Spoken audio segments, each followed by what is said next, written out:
Oh, wow. Good morning. Good morning, good morning, good morning. Oh, it is a Sunday morning. Yeah. Oh, I've uh, I've thought a great deal about the Christian concept of heaven and come to understand it as, quite honestly, a hellish idea, no matter how you slice it. Every version of Christian heaven is its own hell. Not any place that anybody would want to be, unless there was something seriously wrong with them. Classic Christian heaven, of course.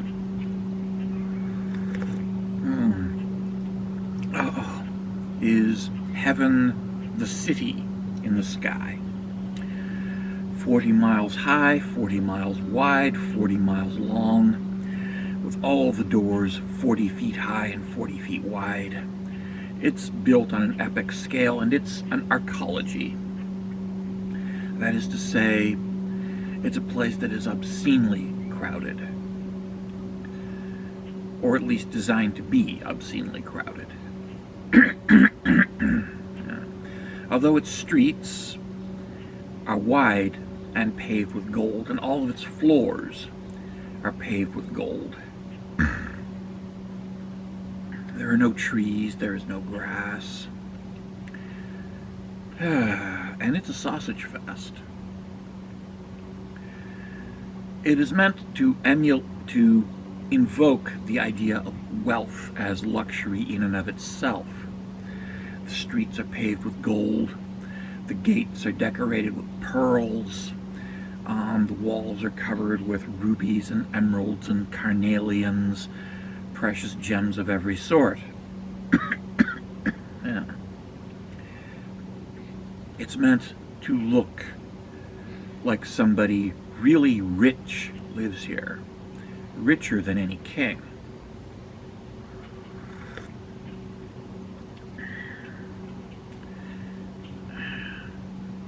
And while you're there, you wear robes of white linen, which I suppose must seem quite luxurious to somebody who's used to wearing coarse woolen robes or animal skins. But, yeah, linen isn't really that big of a deal. And then, of course, there are these stacks of crowns that one wears all the time. One's always wearing a tall, towering stack of crowns on one's head. Constantly. I guess nobody thought about how heavy those would be. Yeah. It might seem appealing to people who are used to the idea that a man wearing a crown tells them what to do, and after they die, they get to live in a world where they get to wear not one crown, but dozens, if not hundreds of them, in stacks on top of their heads. Yeah, it's a revenge fantasy. But it's got to be incredibly uncomfortable. But I think the most terrifying parts about heaven are these following things. First of all, there are no women. It's a sausage fest. Now, if you're even a little bit heterosexual, where are the women? And yeah, St. Paul makes abundantly clear that there are no women in heaven. And apparently he's been there. So he's got the eyewitness account. Yeah. And there's also no food and no drink. And we're not even talking about beer here. We're talking about coffee. We're talking about fruit smoothies. We're talking about a glass of motherfucking water.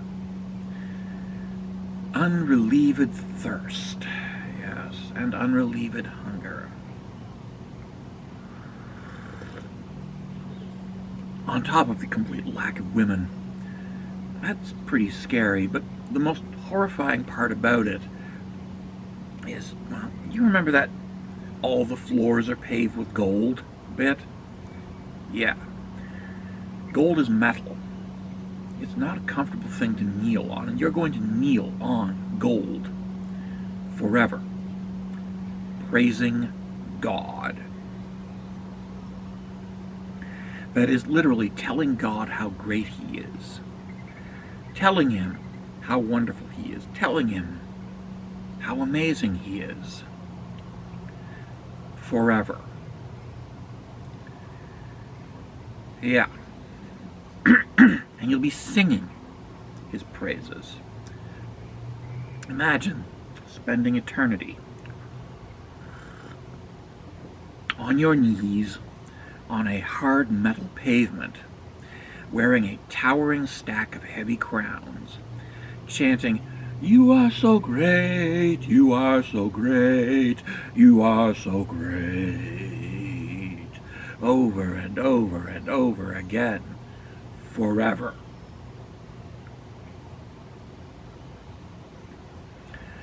And this is the classic Christian heaven. It sounds pretty hellish. Yeah. Yeah. Oh. Then there's the American Christian fundamentalist heaven. Yeah. And it's a very modern heaven. It's an amusement park, where you just go to the amusement park and you don't go to the amusement park, you're in the amusement park, and everybody has a mansion with hundreds of rooms in it, and everybody has a limousine, and everybody can fly, and everybody gets taught how to fly by Christopher Reeve himself. Yes, and for that we have the testimony of American prophetess Kat Kerr, backed up by the testimony of multiple American evangelical mega preachers, Kenneth Copeland, Pat Robertson, and others, who have all agreed that yes, it's a giant amusement park. You just ride roller coasters all day and ride Ferris wheels all day, yeah, and you fly. And there is food there, but it's all candy. It's all junk food. Yeah.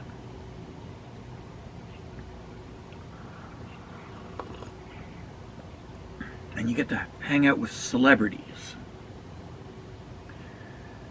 And you live in a mansion. I have to say, that's every bit as disturbing as the classical Christian heaven, but in a more crass, consumerist way, which admittedly is ideally suited to American capitalism. It's crass, disgusting, and, again, hellish.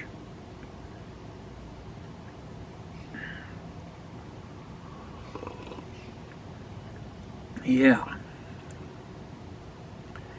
Honestly, Islamic heaven is much better. There are women. There are fruit trees that always have perfectly ripe fruit. And there are fountains that flow with wine. There are cool rivers. There are grassy fields. Islamic heaven sounds like my kind of place. Peaceful, relaxing, outdoors, in the wilderness.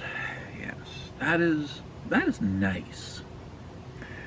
But even more so, I like the ancient Egyptian and ancient Celtic concepts of heaven being a continuation of life on earth. The afterlife, you basically live an idealized version of your life on earth.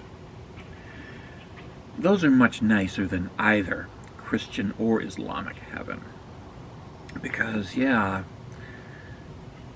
the women in Islamic heaven aren't really people. They're utilities, which, admittedly, that's just depressing as hell. Because you can't have an intelligent conversation with them. The only thing they exist for is to satisfy your physical sexual needs. Which is fun and all, but I like women who I can have a conversation with. And women with whom I can actually have an intelligent conversation with even the possibility of arguing and disagreeing and possibly learning new things. Because, let's face it, even Islamic heaven will get boring after a little while. But, yeah, ancient Egyptian, ancient Celtic, ancient Germanic, these heavens are real places where you encounter real people, and you encounter even the gods who are real people. And your life is idealized. You still go to work in the morning, but your work isn't nasty and unpleasant. It's relaxing. It's something to do to fill the time. And you have dinner with your friends and your family who are all dead, and you join them, and you have idealized bodies, so you're healthier. So I won't be sporting a keg anymore. I will once again sport a six-pack. Actually, I never did sport a six-pack. But yes, the keg, yeah. I won't have that anymore. I will be rather less chunky and in much better health. Yeah. Yeah. Honestly, I can't figure out the attraction of either Christianity or Islam in terms of their afterlife. Islam would be fun for a little while, but it'd get boring quickly. And Christianity, for me, as a person who is sensitive and suffers from sensory issues, the sheer overload of modern American Christian heaven would be hell for me, as would the nightmarish world of classical Christian heaven. They'd both be hell. But the heaven envisioned by Pharaonic Egypt or pre-Christian Gallo-Celtic northwestern Europe, as a continuation of your life, only idealized and without the suffering and the misery. Now that's something I could go for. Oh. Yeah. So what do you think of that idea? Never mind the Christian heaven or the Islamic heaven. Let's have the Pharaonic Egyptian heaven and the Gallo-Celtic heaven.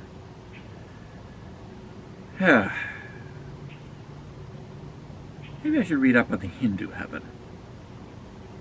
Anyway, that's all for this morning.